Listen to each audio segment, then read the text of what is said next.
ትግራይ ኣብ መንጎ ካልኣይ ዙር ኩናትን ኣፋፍኖት ሰላም ዘይብሉ ኩነታትን ከም ትርከብ ኣይተ ጌታቸው ረዳ ሓቢሩ። ብሄራዊ ባይቶ ዓባይ ትግራይ ባይቶና በረከት ምሕረትኣብ ምክትል ኣቦ ወንበር ባይቶና ከምኡውን ኣማኑኤል ግርማይ ህዝቢ ርክብ ባይቶና ገይሩ ምምራፁ ሓቢሩ። ሰራዊት ሱዳን ኣብ ዶብ ቻድ ዝነበሩ ናይ RSF ዲፖታት ነዳድን ኣጽዋርን ብመጥቃዕቲ ድሮን ከም ዘዕነወ ተገሊጹ። ሰላም ከመይ ውዒልኩም ዝኸበርኩም ተኸታተልቲ ሚድያ ዜናታትና ሒዝናልኩም ቀሪብና ለና ሓቢርኩምና ጽንሑ ሰናይ ምክትታል ክኾነልኩም ተመንየ።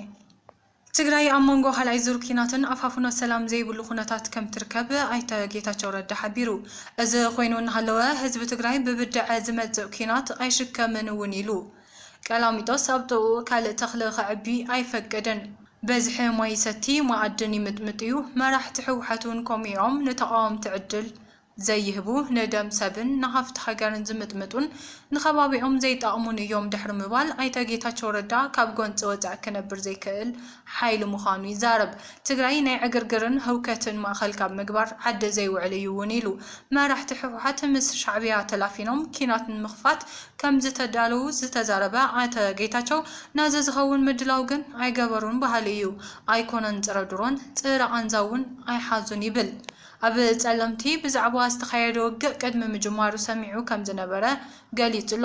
ድሕሪ ምስምዑ ንሌተናንት ጀነራል ታደሰ ወረደ ደው ኢሉ እቲ ውግእ ከይጅመር ከም ዝገለጸሉ እውን ሓቢሩ። ድሕሪ ምጅማሩ ግን ክረኽቦ ከም ዝኸኣለ እቲ ውግእ በጉጅለ ድሕረት ዝበሎም ከም ዝተጀመረ ህይወት መናእሰይ ተጋሩ ከም ዝበልዐ ገሊጹ። እዚ ድማ ዓለም ክትሰምዐና ብዝብል ዝተገብረ ክኸፈል ዘይነበሮ ዝተኸፈለ መስዋዕቲ ምዃኑ በምዝራብ በቲ ኩናት ሓንቲ እንችዋላ ትኹን ዓወት ከም ዘይተመዝገበ አብሪሁ። ኣብ ጉዳይ መረፃ ዘለዎ መርገፂ ዝተሓተተ ጌታቸው ኣብ ትግራይ መረፃ ክካየድ ከም ዘለዎ ገሊጹ። ህዝቢ ትግራይ ብፍላይ መናእሰይ ትግራይ መራሒኡ ክመርፅ ከም ዘለዎ እውን ሓቢሩ። ብሄራዊ ባይቶ ዓባይ ትግራይ ባይቶና በረከት ምሕረትኣብ ምክትል ኣቦ ወንበር ባይቶና ከምኡውን ኣማኑኤል ግርማይ ህዝቢ ርክብ ባይቶና ገይሩ ምምራፁ ሓቢሩ። እቲ ውድብ ካብ ለካቲት 7 ክሳብ 8 2018 ዓ.ም ኣብ ከተማ መቐለ ስሩዕ ናይ ብሄራዊ ባይቶ ኣኼባ እናሰለጠ ምዃኑ ሓቢሩ። ካብ ጉባኤ ቀፂሉ ላዕለዋይ ኣካል ዝኾነ መሪሕነት ብሄራዊ ባይቶ ትግራይ ካብ ጫፍ ስልጣነ ናብ ብርክ ጽንተትን ንምንታይ ከም ዝወረደት ኣብዚ እዋን ህልውና ህዝቢ ትግራይ ንምርግጋጽ ንኽንክተሎ ዘለና ስልትን ስትራቴጅን ኣሰላልፋ ሓይልታትን ዓለምናን ከባቢናን ንቃልሲ ተጋሩ ዘለዎም ትርጉምን በብመዋዕሉ ጅግንነትን ሞትን ዘይፍለየሉ ቃልሲ ተጋሩ ንምንታይ መሊሱ መመላሊሱ የጋጥመናን ዘለኣ መፍትሑን ከዝብሉ 4 መጽናዕታዊ ጽሑፋት ብዕምቀት እናተማያየጠ ከም ዝርከብ እቲ ውድብ ኣፍሊጡ።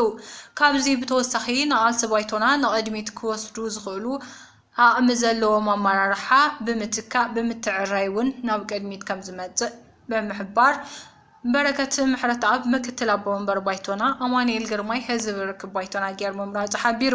እቶም ኣብ ዝሓለፈ ወርሒ ካብ መስርሕ ባይቶና ወፃኢ ኣኼባ ካይድና ኢሎም ነቲ ውድብ ክዘርጉ ዝፈተኑ ውልቀ ሰባት ከምኡውን ምስ ቃልሲ ባይቶና ዘይቃዶን ንጸላኢ ዝውግን ግልፂ ናይ ኣሰላልፋ ኣፈላላይ ዘለዎም ናይ ምምሕዳራዊ ጉድለት ዘርእዩን ብኻልኦት ተቓላስቲ ባይታውያን ተተኪኦም ኣለዉ ክብል እውን ገሊጹ።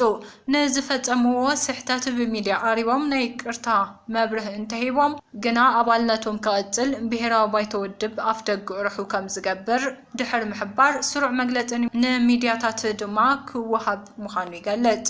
ሰራዊት ሱዳን ኣብ ዶብ ቻድ ዝነበሩ ናይ RSF ዲፖታት ነዳድን ኣጽዋርን ብመጥቃዕቲ ድሮን ከም ዘዕነው ተገሊጹ።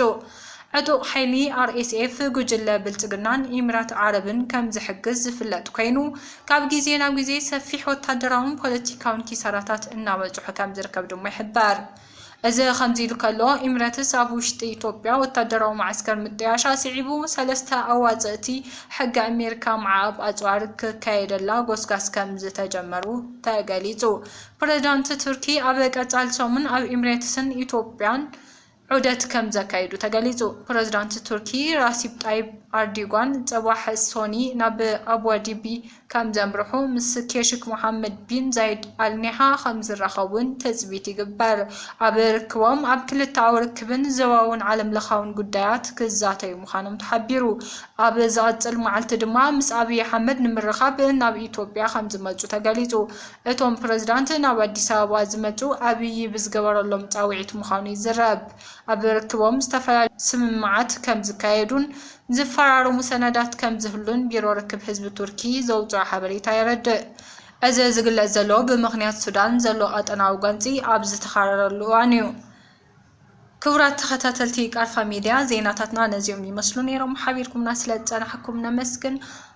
ናብ ካልኦት ንኽባጻሕ ሼር ላይክ ኣይትረስዑ። ሰላም